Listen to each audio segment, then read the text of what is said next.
Merci, Monsieur le Président, mes chers collègues. Donc, troisième ZAC créé ce matin.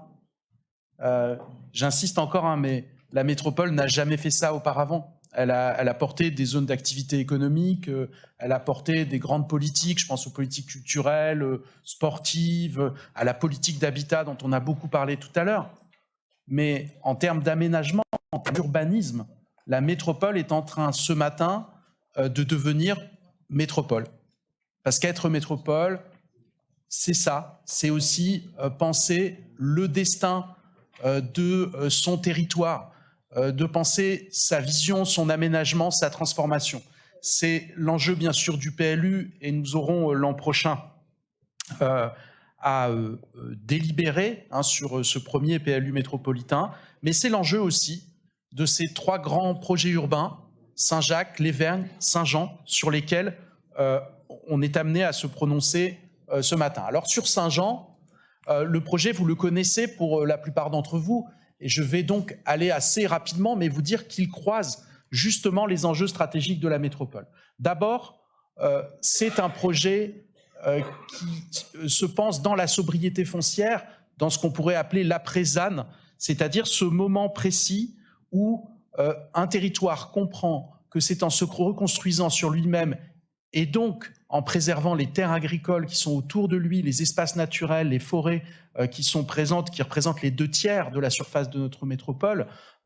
Aujourd'hui, nous avons choisi à travers le PLU de les préserver et c'est donc sur les tissus urbains qui existent déjà que l'essentiel des constructions, des aménagements, alors ça n'est pas que ces grands projets urbains, parce que c'est aussi les stratégies d'ORT, c'est aussi les centres-bourgs, c'est toutes les friches, mais c'est bien sur ces terrains-là que l'avenir de notre territoire est en train de s'écrire.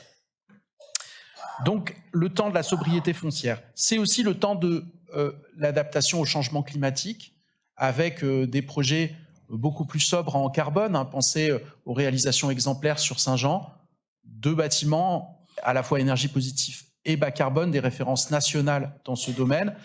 Et l'adaptation au changement climatique, c'est aussi des stratégies d'îlots de fraîcheur. Regardez, ce plan est tout à fait éloquent. Sur 14 hectares, eh bien, vous avez un parc de 2,5 hectares, mais les parcelles aménagées comprennent toutes également des dimensions de végétalisation. Et donc, on est dans un quartier qui est conçu dans ce temps-là, celui de la sobriété foncière, celui de l'adaptation au changement climatique. Un mot sur l'habitat, contrairement à ce qui a pu être dit tout à l'heure, les projets urbains d'aujourd'hui, ils répondent justement très précisément aux enjeux de l'habitat. Le quartier Saint-Jean est à ce titre-là une déclinaison de notre plan local d'habitat. Regardez la ventilation sur les 1370 logements qui seront produits sur le site, 55% de logements sociaux et abordables, avec en plus l'idée de favoriser l'accueil de familles, avec 70% de T3 et plus, et donc des logements qui répondent à une demande sociale. Ça, c'est un point extrêmement important, c'est ce que le marché n'arrive pas à produire. C'est l'intérêt de projets publics d'aménagement, c'est de pouvoir orienter cette production de logements vers les besoins, la demande sociale en logement. Et c'est ce que nous faisons avec cette programmation très ambitieuse. Ensuite, bien sûr, c'est aussi les enjeux de mobilité et d'activité. Saint-Jean, c'est le quartier des ACC, c'est un quartier où il y a de nombreux emplois, où la métropole investit aussi largement sur l'économie. C'est en face du Brézé, c'est desservi par Inspire, et donc par la future ligne B à haut niveau de service. Et donc, de ce point de vue-là, on est bien dans une approche transversale d'un projet urbain métropolitain d'aujourd'hui. On peut passer sur la diapo suivante pour vous montrer que la maturité d'une métropole, c'est de concevoir des zones d'aménagement concertées avec des équilibres entre dépenses et recettes qui sont ceux des opérations d'aménagement de tous les territoires en France. On a en dépense des acquisitions foncières qui, pour une grande part, ont déjà été réalisées, des coûts, bien sûr, de travaux, je pense aux espaces publics et aux équipements publics, puisqu'on a déjà livré un lycée, un gymnase, c'est la ville de Clermont-Ferrand qui l'a porté. Demain, la ville va aussi y construire un groupe scolaire pour répondre aux besoins scolaires du quartier. C'est aussi, bien sûr, des études et la rémunération d'un aménageur. Mais un mot sur cet aménageur, puisque là aussi, c'est la maturité d'une métropole. Nous avons inventé, créé une société publique locale qui n'existait pas sur notre territoire, là où d'autres territoires l'avaient fait avant nous, pour répondre à cet enjeu. Et donc, c'est une société publique qui va, et c'est l'enjeu de la deuxième délibération, celle qui porte sur la concession, qui va, pour nous, pour le compte de la métropole, aménager ce quartier. Et ça aussi, c'est une vraie montée en gamme. En recettes, il y a bien sûr les ventes de terrain, c'est même en fait une des recettes essentielles, puisqu'on vend en fait, plutôt que de terrain d'ailleurs, il faudrait dire des droits à construire. Il y a la participation des constructeurs à travers, pour chaque permis de construire, si vous voulez, au lieu d'une taxe d'aménagement, vous avez la participation justement aux équipements publics qui sont rendus nécessaires par la ZAC.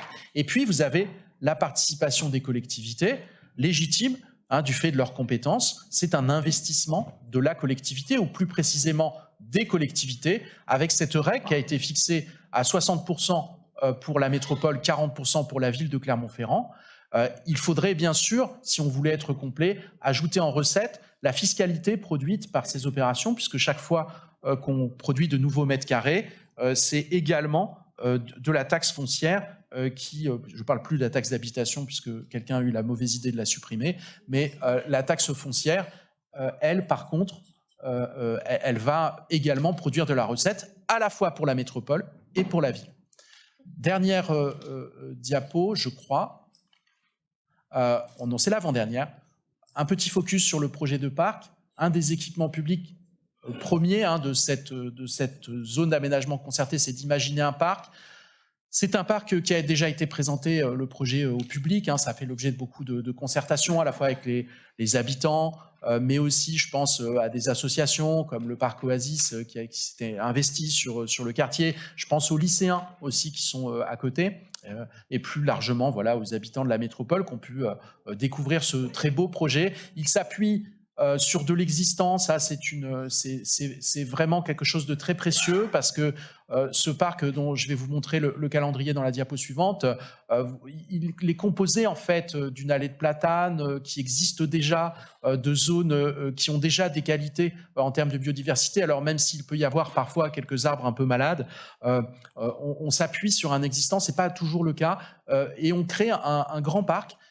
C'est très important parce que cette question d'imaginer des projets urbains à cette échelle-là, parce que Saint-Jean, la ZAC c'est 17 hectares, mais le quartier c'est 40 hectares, et donc ça n'est que le début. Ce parc est la première tranche d'un parc beaucoup plus grand qui vient se placer en cœur de ce projet de 40 hectares. Et c'est toute la question du cadre de vie, de l'adaptation au changement climatique, de ce besoin pour les futurs habitants d'habiter dans un cadre de vie qui n'est plus minéral, qui n'est plus celui peut-être que certains projets urbains de générations précédentes ont pu penser. Et donc là, on est bien aussi au rendez-vous de cette question-là. Je ne vous le décris pas, mais il sera un support d'usage, je pense, voilà, à la fois pour les lycéens, mais surtout pour les futurs habitants. Et aussi, pensons à eux, aux 13 000 salariés qui travaillent dans la zone du Brézé et qui demain auront aussi, dans une grande proximité, puisqu'on travaille sur le franchissement du boulevard, et pas seulement avec Inspire d'ailleurs, auront en grande proximité une aménité qu'ils n'ont pas aujourd'hui. Et là aussi, penser les lieux de travail aujourd'hui, cette question de la proximité du vivant, du végétal, devient quelque chose de tout à fait important.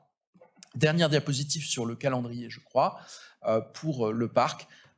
Les entreprises donc ont été consultées, les plis vont être remis en janvier, et donc c'est les notifications de chantier devraient pouvoir se faire au printemps avec un démarrage de chantier dans la foulée et une livraison en juin 2025. Et donc là, nous aurons déjà, avec un certain nombre d'espaces publics, je pense à ceux qui sont aux abords du lycée et du gymnase, les 2 grands équipements publics du quartier, plus le parc, avec le lancement des premières consultations sur les logements, on aura, avant la fin de ce mandat, plus qu'avancé sur Saint-Jean, hein, puisque quand on entame un projet urbain, même si c'est un projet de long terme, vous avez vu la durée de la ZAC, elle nous permet d'ailleurs d'étaler sur le plan financier l'investissement que ça représente, mais nous aurons une part significative qui va donner du corps, et ce qui est parfois perçu en urbanisme comme quelque chose d'un peu virtuel et abstrait tant qu'on n'est pas dans l'opérationnel. C'est déjà un quartier habité